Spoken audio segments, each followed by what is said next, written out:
కూడా చెప్పాను, మీరు కూడా భూమి అమ్మద్దండి అని కూడా చెప్పేవాడిని. ఇప్పుడు అమ్మేస్తే మళ్ళీ విలువ పెరుగుతుంది, అప్పుడు బాధపడతారు, ఏదో అవసరం కొద్దికే ఇచ్చేయమని చెప్పాను. ఈరోజు హైదరాబాద్ వల్ల తెలంగాణ రాష్ట్రానికి దేశంలో నెంబర్ 1 పర్ క్యాపిటా ఇన్కమ్ వచ్చిందంటే ఆ రోజు నేను వేసిన ఫౌండేషనే దానికి కారణం. నేను ఎవ్రీడే మీకు చెప్పేవాడిని. ఫస్ట్ డేస్లో బిగినింగ్లో మీరంతా కూడా ఉద్యోగాలు చేస్తూ ఉంటే అప్పుడంతా కూడా పెద్ద ఉద్యోగాలు లేవు, మీరు గుర్తుపెట్టుకోవాలి. అప్పుడంతా కూడా జాబ్ వర్క్.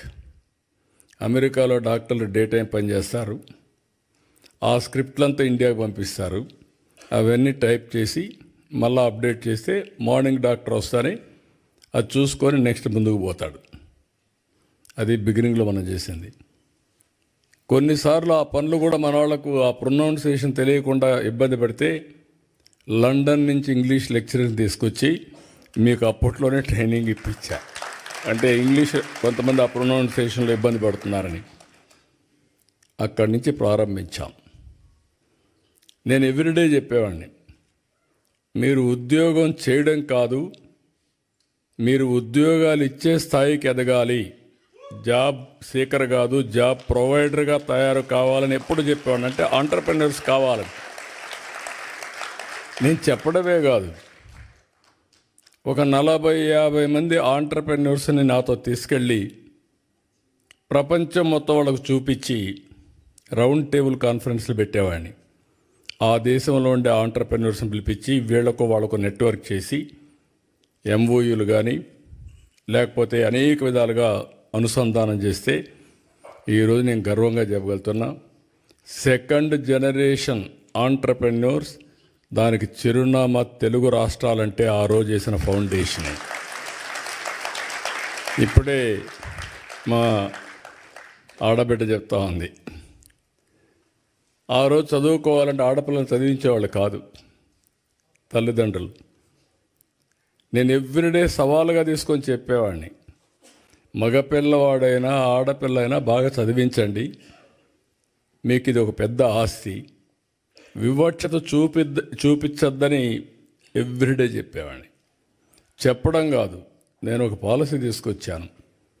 కాలేజ్ సీట్లలో ఉద్యోగాల్లో 33% ఆడబిడ్డలకు రిజర్వేషన్లు పెట్టాను. మొత్తం అప్పుడు పెడితే చాలామంది నన్ను అడిగారు, 33% పెట్టారు, ఇప్పుడు వాళ్ళు 60% వస్తారు, మెరిట్లో కూడా కొన్ని వస్తాయి, మీకు 40 వస్తాయి మగవాళ్ళంటే బ్యాక్లాగ్ ఉందిలే, అదన్నీ ఫిలప్ కావాలి, ఆ తర్వాత చూద్దాం మీ కథ అని చెప్పి చేశాను. అదే మాదిరిగా రాత్రుల్లో కూడా ఆడబిడ్డలు పనిచేయగలుగుతారని నిరూపించి ఐటీ దీనికి 24/7 కింద పెట్టి ప్రత్యేకంగా సెక్యూరిటీ కూడా పెట్టి మీకు పని చేయించాం. ఇప్పుడు ఏ ఐటీ కంపెనీకి పోయినా నేను అప్పుడప్పుడు కంపేర్ చేస్తూ ఉంటాను, మీలో కూడా ఉంటారు.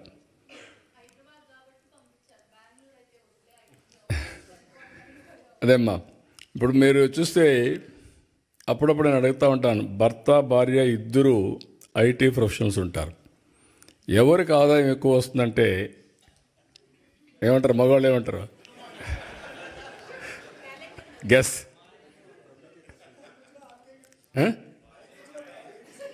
అని కూడా కాదు, మన ఆడవాళ్ళని మనం సరిగా అంచనా వేయలేదు. కానీ there is a theory, right brain, left brain. Go and ask your ChatGPT.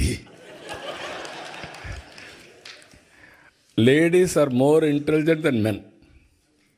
It is established fact. మనం నమ్మినా నమ్మకపోయినా అది వాస్తవం. అందుకే ఇవన్నీ నేను ప్రమోట్ చేసినప్పుడు నాకు అనిపించింది చాలా, ఇప్పుడు ఎక్కడికి పోయినా కూడా ఇంకొక ఇది కూడా ఉంది, మీకు గుర్తుపెట్టుకోవాలి, మీరు కూడా ఫాలో కాలేదనుకుంటున్నాను నేను, అయితే ప్రమాదం. డబ్బులు వచ్చాయి, ఇద్దరు కూడా ఉద్యోగాలు చేస్తున్నారు, double income, no kids, let us enjoy. అందుకే ఇప్పుడు యూరోపే కాదు అన్ని దేశాల్లో కూడా పాపులేషన్ ప్రాబ్లం వచ్చింది, ఏజింగ్ ప్రాబ్లం వచ్చింది. Can you believe? జపాన్ లాంటి దేశం ఇండియా నుంచి మ్యాన్ పవర్ పంపించమని ఫస్ట్ టైం అడుగుతున్నారు. జర్మనీ లాంటి దేశంలో ఇండియన్స్ని యాక్సెప్ట్ చేసి కొంతమంది మనుషులు కావాలని అడిగే పరిస్థితికి వచ్చారు.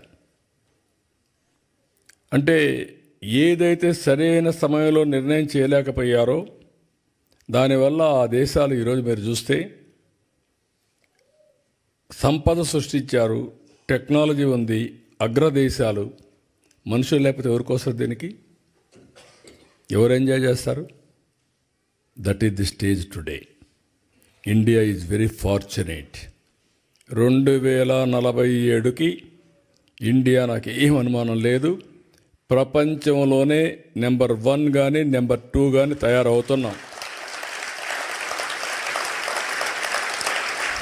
ఒకప్పుడు నేను ఎక్కడికి పోయినా జూయిష్ అని చెప్పేవాడిని. జూయిష్ ఉన్నారు, ఈ ఊర్లో ఒకరు ఉంటారు, లేకపోతే 2 ఉంటారు, ఊరంతా వాళ్ళే కంట్రోల్ చేస్తూ ఉంటారు.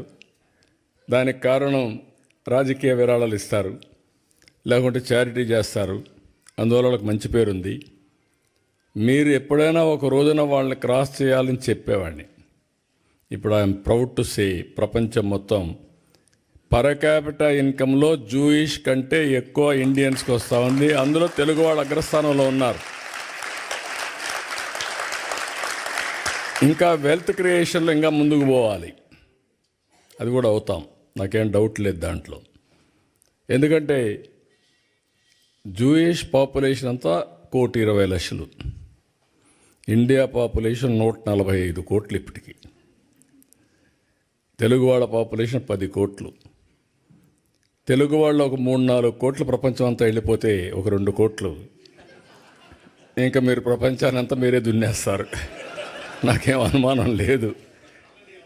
ఇప్పుడే అంటున్నాడు రామ్మోహన్ రావు అని, మీరు తిరిగి వచ్చేయండి అని. అదే మరి లోకేష్ గారు అన్నారు, మీరు వచ్చేసేయండి డెవలప్ చేయాలని.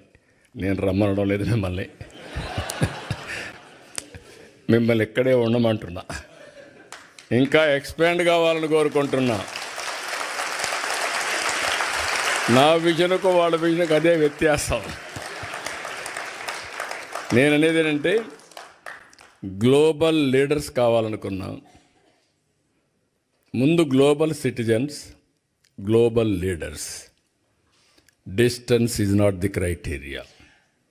మీరు స్విట్జర్లాండ్లో కూర్చోండి, డెన్మార్క్లో కూర్చోండి, జర్మనీలో కూర్చోండి, ఆంధ్రప్రదేశ్ అభివృద్ధి చేయాలంటే ఫోన్ తీసుకుంటే పని అయిపోతుంది. అది ఈరోజు మన పరిస్థితి. అందుకే నేను ఇచ్చిన పిలుపు ఏంటంటే తెలుగు వాళ్ళందరూ ప్రపంచం అంతా ఉండాలి. కర్మభూమికి మీరు సహకరించాలి. మళ్ళీ చెప్తున్నా, మీరు ఎక్కడున్నారో అది కర్మభూమి. అవకాశాలు ఇచ్చింది మీకు. ఇచ్చినప్పుడు ఇక్కడ కర్మభూమికి మీరు పట్టించుకోకపోతే మీ మీద అసూయ వస్తుంది, అది కరెక్ట్ కాదు. అదే సమయంలో మీకు అవకాశాలు ఇవ్వడానికి మీకు అవకాశం కల్పించింది జన్మభూమి, మీ స్వగ్రామం. 2 కూడా బ్యాలెన్స్ చేయాలని మరొక్కసారి మిమ్మల్ని అందరినీ కోరుకుంటున్నా. చేస్తారని చెప్పి కూడా నేను ఆశిస్తున్నా.